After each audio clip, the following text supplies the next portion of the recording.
Hello, everyone. I'm Sandrine, and today I am with Janet Johnson. Janet Johnson is a registered nurse for 43 years. She joined the Healthy Living Revolution in 2012, whose mission is inspiring healthy living around the world. I am a beauty therapist, and one of the questions I'm being often asked by clients is, what can they do in order to delay the sign of aging? So I can make recommendation in terms of products. I can advise treatments. I can make some recommendation as well about limiting the amount of time that you spend in the sun. Janet, as a nurse, since you have more knowledge from the inside out, is there anything that my clients could do in order to minimize the impact on skin aging? Yes, I have a few suggestions. First, I just want to mention that as a nurse, I am not necessarily an expert in nutrition. In nursing school, we did not learn a lot about nutrition. We learned only about nutrition for specific disease processes. For instance, like if a patient's diabetic, they shouldn't eat sweets. But we did not learn about the preventative properties of food. And doctors also do not learn that in medical school for the most part. The ones that I've asked, they said it was an optional course in their medical school and they opted not to take it. Or if they did, they were still more focused on the pharmaceuticals, the prescriptions they were going to have to write. However, in recent years, they are starting to require it as a course in medical school. So we are making progress.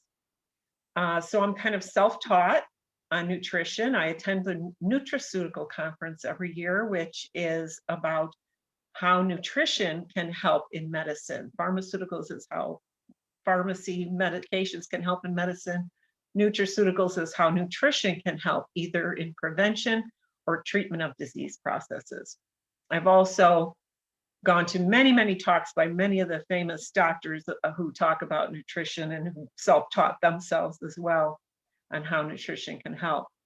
As part of the healthy living revolution, we have doctors go out to communities around the world and talk about, not just the doctors, but other healthcare and wellness professionals too, talk about all kinds of nutrition facts and how they affect diseases. This is February, so it's Heart Health Month. So they'll be talking a lot about this. Now, right now, we're doing Zooms instead of live meetings. We also have things like that promote health, like salad in a jar parties, energy bite exchanges, walks on the beach, spatial parties. And so I want to talk to you today about fruits and vegetables and how they can help from the inside out. Do you know the recommended servings of fruits and vegetables today in your diet, Sandrine?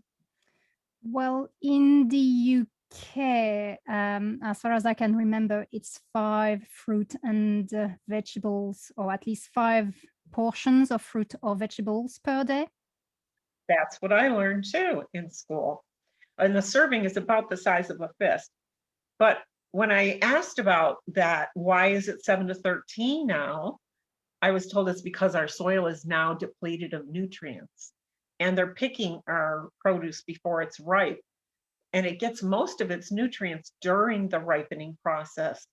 So it doesn't have all that nutrition in it when it's shipped.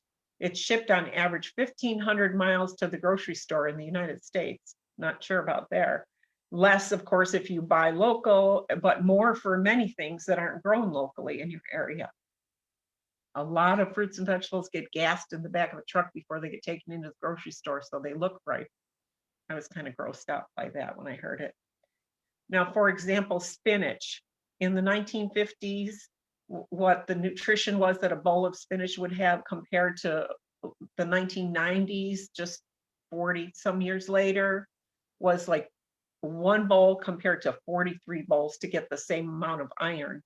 And I've seen a lot of statistics on a lot of other nutrients in other produce too, and it's decreased 10%, 15%, 25% for some of the nutrients, phosphorus and calcium and riboflavin and things.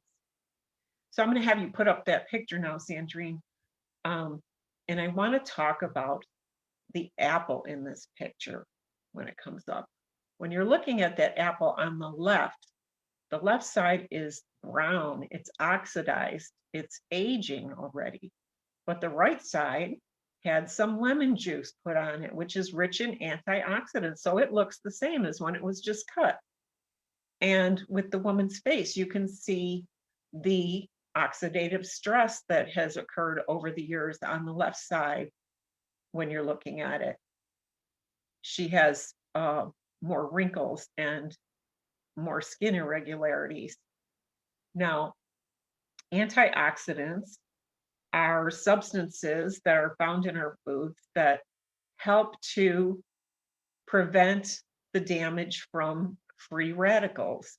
Free radicals are in our bodies, in everyone's bodies. They're caused by exercise. They're caused when we process our food and digest our food in our bodies. They're also occurring when we're exposed to cigarette smoking, pollution, sunlight. And free radicals cause oxidative stress to the cells and to the DNA. Oxidative stress has a role in diseases like cancer, cardiovascular disease, Parkinson's disease, cataracts, age-related macular degeneration, and skin damage, aging effects. Some of the top antioxidants are dark chocolate, pecans, blueberries, strawberries, artichokes, goji berries, raspberries, kale, beans, all kinds of beans, spinach, oranges, blackberries, cranberries, broccoli, radishes, artichokes, cabbage, lettuce, asparagus, avocados, sweet potatoes, beets, just to name a few. And what do you notice about all of those things that I mentioned? They're all plants, and we need to eat the rainbow, all the different colors of fruits and vegetables, in order to get all those antioxidants that are going to protect us from those free radicals and oxidative stress on our cells and on our DNA as they replicate. So all of those have synergistic effects by all of the nutrients that are within those plants.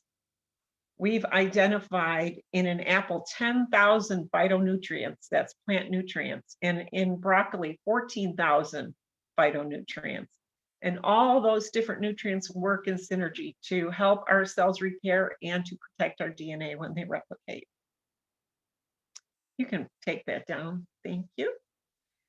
So what do we do if we're not eating 7 to 13 fruits and vegetables a day, if we're not getting that whole rainbow variety of colors in our produce to get all those different types of nutrients that are in each?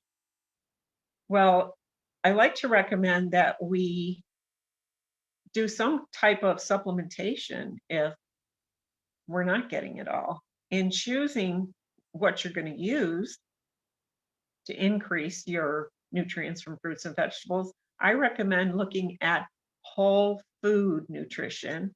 And so look at the food labels and see if they have all of the different plants listed on there. I understand here in the US we have food labels and supplement labels, but I understand the supplements are in the food labels, under the food labels in the UK. And supplements have isolated, fragmented, lab-produced vitamins. So they are not the same thing as what comes in the plants. Like, for instance, a vitamin C, it's like a three-legged stool, like a top round and three legs coming down the molecule looks like, but the ascorbic acid, vitamin C that they put into vitamin pills or into cereals to enrich them is just like one leg of that stool. So you can understand that your body may not recognize it and know what to do with it. Your cell might not know how to use that to repair it. And it needs all the synergy of all those other nutrients to do the repairs as well. So it's the 26 or 32 vitamins that you find in a vitamin pill, the isolated fragmented lab produced stuff, or the thousands of nutrients that you get with whole food plants. And sometimes we're just making expensive urine if our body doesn't know what to do with it. I also recommend that you look for research on the product that you're using. And you want that research to be done on that product, not borrowed research, like say, this product has vitamin C in it, and vitamin C is good for this, so my product must be good for that too.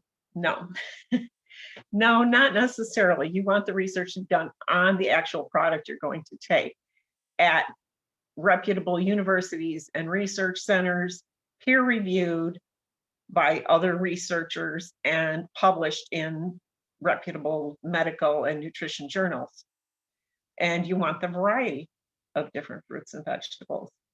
The fruit and vegetable blend that I take has research on it on the skin that shows increased microcirculation to the skin. That's bringing more blood vessels to the skin, causes better hydration, and increase in the density and thickness over time too. So I also recommend that you hydrate, drink plenty of water until your urine is clear or pale yellow. Here in the US, we say drink half your body weight in ounces of water a day. And I don't know how to convert that for the UK. So just make sure your urine's clear.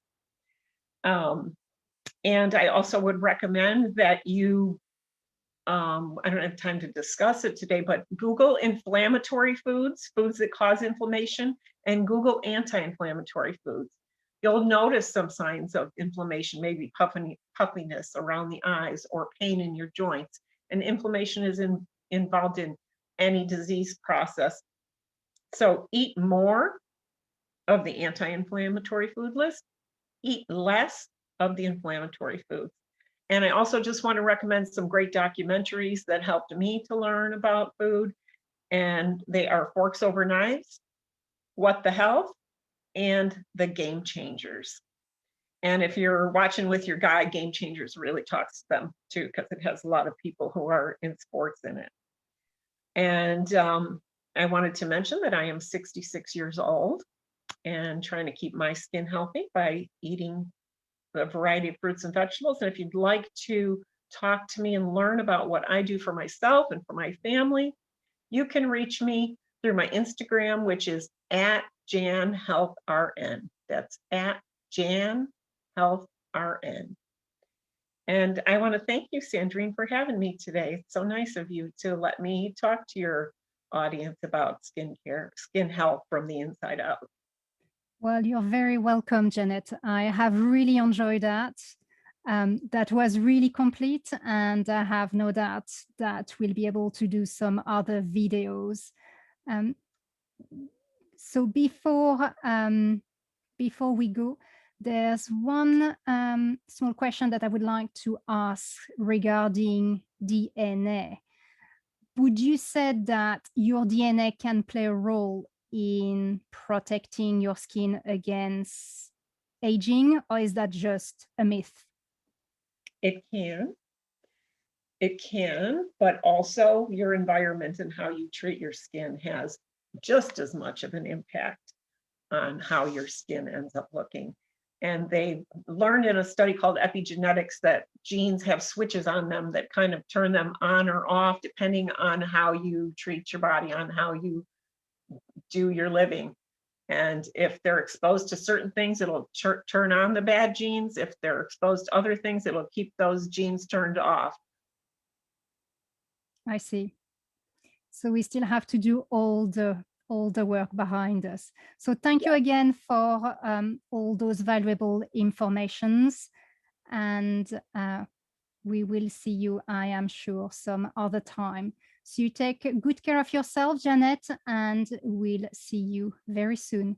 Thank you, everyone, for listening. Bye, Janet. Bye.